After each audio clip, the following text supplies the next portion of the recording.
Buenas noches, audiencia, y bienvenidos a Mac Historias de Terror. Esta noche les traemos una recopilación de testimonios enviados por ustedes mismos, relatos vividos en hospitales, contados por médicos, guardias y trabajadores que aseguran haber presenciado lo inexplicable. Historias donde no solo se escucha el eco de los pasillos, sino también presencias que nunca recibieron el alta. Así que pónganse cómodos y apaguen la luz.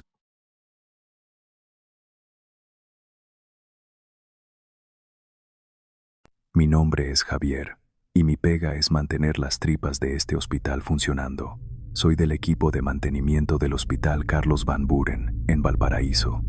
Un edificio que es un laberinto de pasillos nuevos y alas antiguas, un Frankenstein de concreto y ladrillo. Mi trabajo es en los sótanos, entre calderas que rugen como dragones y tuberías que sudan. Hace unos años, para el terremoto del 2010, el ala más vieja del hospital, el pabellón San Luis, quedó para la historia. Grietas estructurales, peligro de derrumbe, la clausuraron. Pusieron candados en las puertas y listo. Se convirtió en un fantasma dentro del propio hospital, un lugar del que nadie hablaba. Hace 6 meses, reventó una cañería matriz en el sótano, y la única forma de cortar el agua era entrando a la red del pabellón clausurado. El director me miró con cara de no quiero, pero tienes que hacerlo. Me dieron un plano amarillento, una linterna potente y un juego de llaves que parecían sacadas de un castillo. Corta la válvula principal y sal de ahí al tiro, ¿cachai? Me dijo mi jefe. Abrir la puerta del pabellón San Luis fue como abrir una tumba. El aire que salió era denso, viciado, una mezcla de polvo, humedad y ese olor dulzón e inconfundible de la descomposición. No de cuerpos, sino de la historia, de la pena. El interior era una pesadilla congelada en el tiempo. Camas volcadas, equipos médicos destrozados, fichas de pacientes esparcidas por el suelo cubierto de una capa de polvo gris. El silencio era absoluto pero pesado. Sentía el peso de todas las vidas que habían terminado en esas salas. Encontré la válvula en un cuarto técnico del primer piso. El trabajo fue fácil. Giré la rueda oxidada y el sonido del agua corriendo se detuvo. Misión cumplida. Pero cuando me di la vuelta para irme, escuché algo.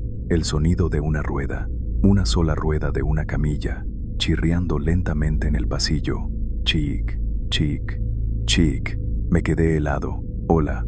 Grité, con la voz temblorosa. Hay alguien ahí, solo el eco. El chirrido se detuvo. Debe ser una corriente de aire, me dije, pero sabía que era mentira.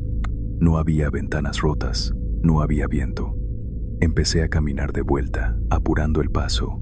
Mis botas resonaban en el silencio.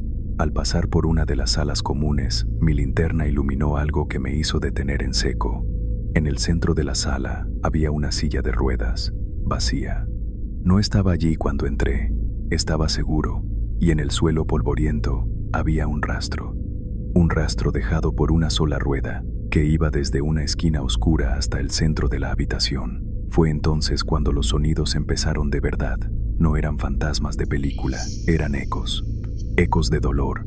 Escuché un llanto ahogado de mujer viniendo de una habitación. Apunté la linterna, vacía. Escuché el sonido frenético de pasos corriendo por el piso de arriba, seguido de un estruendo, como si un carro de instrumental se hubiera caído.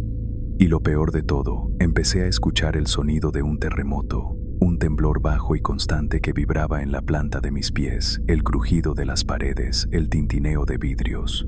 Pero el suelo bajo mis pies estaba quieto. El pabellón no estaba vacío. Estaba atrapado. Estaba reviviendo los últimos momentos de terror de sus ocupantes durante el sismo, en un bucle infinito. Corrí. No me importaban los planos ni la lógica. Solo corría hacia la salida. Pasé por una sala de operaciones. La puerta estaba entreabierta. La luz de mi linterna se coló por la rendija, y los vi. Vi las siluetas translúcidas de un equipo médico alrededor de una mesa de operaciones. Se movían, operaban a un paciente que no estaba allí, sus movimientos repetitivos, desesperados, y la mesa, la habitación, todo vibraba violentamente. No me veían, no estaban en mi mundo, estaban en el suyo. Atrapados en el segundo en que el techo se les vino encima, llegué a la puerta principal, la que daba al hospital moderno. Forcejeé con la llave, Mis manos temblaban tanto que apenas podía insertarla. Detrás de mí, el sonido del terremoto fantasma se intensificó. Escuché gritos, gritos de pánico, de dolor, y entre ellos una voz de niña que gritaba: «Papá, no me dejes». Logré abrir la puerta, salí al pasillo iluminado y estéril del hospital en funcionamiento y la cerré de un portazo. Me quedé allí, apoyado contra la puerta, jadeando, sudando frío. Mi jefe llegó corriendo. «¿Qué te pasó, hombre? Estás blanco como un papel». Le conté lo que vi, lo que escuché. Me miró con una mezcla de lástima y escepticismo, pero luego su rostro se ensombreció. «Hay historias, Javier», me dijo en voz baja. «Dicen que en el terremoto, un ala entera de pediatría quedó aislada. Los rescatistas no pudieron llegar a tiempo. No he vuelto a entrar a ese pabellón. Pero a veces, cuando paso por esa puerta sellada en mis rondas nocturnas, me detengo. Apoyo la oreja contra el metal frío, y si me quedo muy quieto, todavía puedo escuchar, muy a lo lejos, el llanto de una niña que sigue esperando a que su papá la venga a buscar».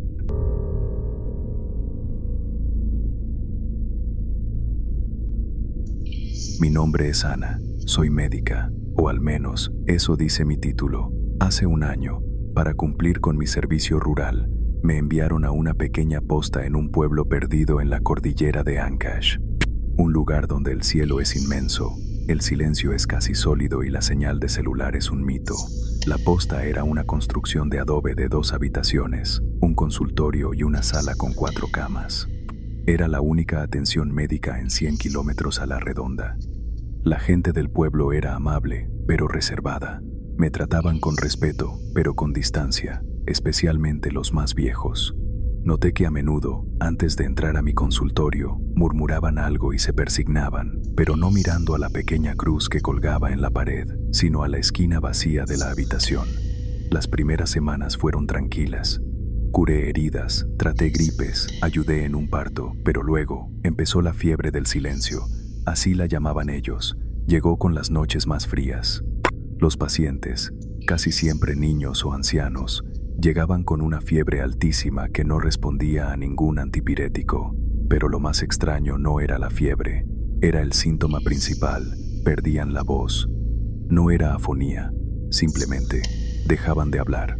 Se quedaban sentados o acostados, con los ojos muy abiertos, mirando fijamente a la esquina de la habitación, con una expresión no de dolor, sino de una concentración absoluta, como si estuvieran escuchando algo que nadie más podía oír. No tenía explicación científica. Los análisis de sangre salían normales. No había infección aparente. La fiebre duraba 2 o 3 días, y luego, tan misteriosamente como llegaba, desaparecía. Y con ella, recuperaban la voz. Pero ninguno recordaba nada de lo que había pasado. Solo hablaban de un sueño largo y frío. Una noche, mientras velaba a una niña que tenía la fiebre, escuché a su abuela rezando en quechua en el pasillo. Le pregunté qué decía. La anciana me miró con sus ojos oscuros y profundos. «Le pido al doctor antiguo que no se la lleve», me dijo. Me contó la historia. Hacía más de 50 años, el médico de la posta era un hombre llamado Dr. Eusebio. Era un hombre estricto, de la vieja escuela, que creía que el silencio era la mejor cura para todo. Odiaba el llanto de los niños, las quejas de los enfermos, exigía silencio absoluto en su posta. Murió allí mismo, de un ataque al corazón, una noche de invierno. A veces, susurró la anciana, cuando alguien hace mucho ruido, cuando un bebé llora mucho o un enfermo se queja, el doctorcito se enoja y viene a callarlos. Me reí, pero mi risa sonó hueca en el frío de la noche andina. Era una leyenda, folclore para explicar una enfermedad que no entendían, pero la idea se me quedó grabada. El punto de quiebre fue con el hijo recién nacido de la alcaldesa. El bebé no paraba de llorar, un cólico severo. Llevaba 2 días así. La tercera noche lo trajeron a la posta. Su llanto era agudo, incesante y rebotaba en las paredes de adobe. Y de repente el bebé se cayó, en seco. Su madre suspiró aliviada, pero yo sentí un terror helado. Le tomé la temperatura, estaba ardiendo. La fiebre del silencio había llegado. El pequeño dejó de llorar y se quedó quieto, con sus ojitos fijos en la esquina de la habitación. Esa noche, decidí que no iba a perder a otro paciente por esa fiebre. Me quedé sola con el bebé. La posta estaba en silencio, un silencio antinatural. Y entonces lo sentí, un cambio en la atmósfera. El aire se volvió pesado, opresivo, y un olor a formol y a tabaco viejo impregnó la habitación. Miré a la esquina, no vi nada, pero sabía que había alguien allí. Podía sentir su presencia, una presencia fría, autoritaria, intolerante. Me paré frente a la cuna, interponiéndome entre el bebé y la esquina vacía. «Esta es mi posta ahora», dije en voz alta, mi voz sonando extrañamente fuerte en el silencio. «Y aquí, los enfermos pueden quejarse y los bebés pueden llorar. Si no le gusta, se puede ir». La respuesta fue una ráfaga de aire helado que me golpeó la cara. Los frascos de medicinas en el estante vibraron. La puerta del consultorio se cerró de un portazo y el bebé, en su cuna, empezó a temblar, su temperatura subiendo aún más. Entendí que no podía luchar contra él con lógica. Tenía que hacerlo con su propia medicina. Empecé a hacer ruido. Puse la radio a todo volumen, música folclórica a un nivel estridente.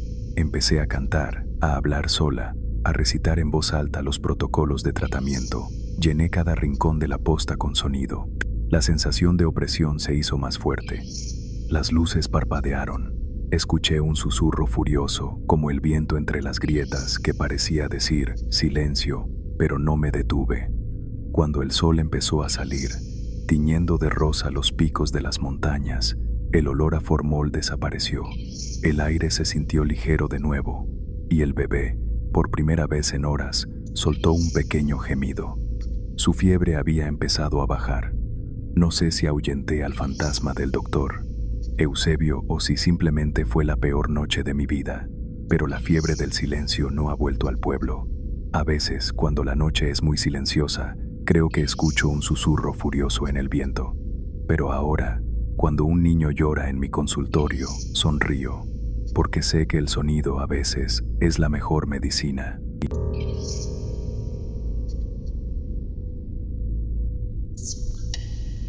Mi nombre es Pablo, soy guardia de seguridad.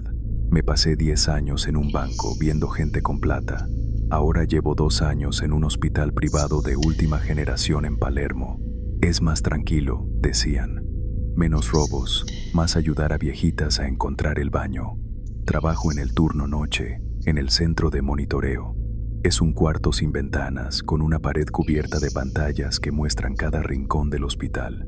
Mi trabajo es mirar pasillos vacíos, salas de espera silenciosas, puertas cerradas. Las primeras semanas fueron un aburrimiento mortal, pero luego empecé a notar las pequeñas cosas, las rarezas. En el ala de cuidados paliativos del tercer piso había una habitación, la 303, que siempre parecía tener actividad. Veía la puerta abrirse y cerrarse sola en el monitor. A veces, la luz del baño se encendía por unos minutos y luego se apagaba. Cuando subía a revisar, la puerta siempre estaba cerrada con llave y la habitación, vacía y a oscuras. Mis compañeros se reían. Esas cámaras son nuevas, Pablo. Deben ser fallas, interferencias, pero la interferencia siempre era en la 303. Una noche, el glitch fue diferente. En el monitor, vi la figura de una persona sentada en el borde de la cama 303. La imagen era granulada, pero se veía claramente a alguien con una bata de hospital, de espaldas a la cámara. Me quedé helado. Revisé el registro de ocupación. La habitación 303 estaba oficialmente vacía y programada para desinfección. Subí corriendo. Mi corazón martilleaba contra mis costillas. Llegué a la puerta. Silencio. La abrí con mi tarjeta magnética. La habitación estaba vacía. La cama, perfectamente tendida. No había nadie. Volví a mi búnker de monitores, sintiéndome un idiota, y en la pantalla, la figura seguía allí, sentada en la cama. Vi en vivo una habitación vacía, mientras en el monitor había una persona. Esto siguió pasando. A veces era una figura sentada, a veces de pie junto a la ventana. Siempre la misma silueta, siempre de espaldas. Ya no subía a revisar, solo miraba, fascinado y aterrorizado. Un día, le pregunté a una de las enfermeras más antiguas, Estela. Cuando mencioné la habitación 303, su sonrisa se borró. Me llevó a la cafetería. Esa cama está maldita, pibe, me dijo. No es algo que se hable, pero todos aquí lo saben. Es la cama donde van los que ya no tienen vuelta atrás. Los desahuciados. No sé por qué, es una costumbre. Cientos, quizás miles de personas han muerto en esa cama. Y algunos, parece que dejan una marca. La explicación no me tranquilizó. Al contrario, ahora, cada vez que veía la figura, no veía un fantasma, veía un eco, el residuo de cientos de almas. El verdadero terror empezó la semana pasada. Era una noche tranquila. Estaba mirando el monitor de la 303. La figura estaba allí, como siempre, sentada en la cama. Pero esta vez, lentamente, muy lentamente, empezó a girar la cabeza. No podía ver su rostro, la calidad de la imagen no lo permitía. Pero vi el movimiento. Se estaba girando para mirar a la cámara, para mirarme a mí. Me quedé sin aire. Era la primera vez que interactuaba.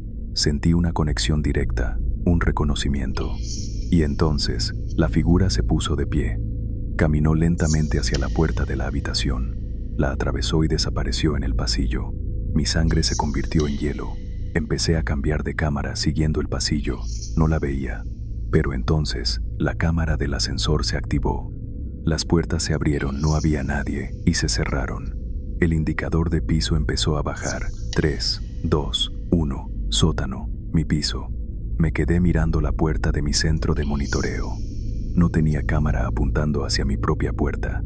Escuché el ding del ascensor llegando al final del pasillo. Escuché las puertas abrirse. Silencio. Pasaron los segundos más largos de mi vida. Y entonces vi el pomo de mi puerta empezar a girar. Lenta, silenciosamente. Grité y me lancé contra la puerta, trabándola con mi propio cuerpo.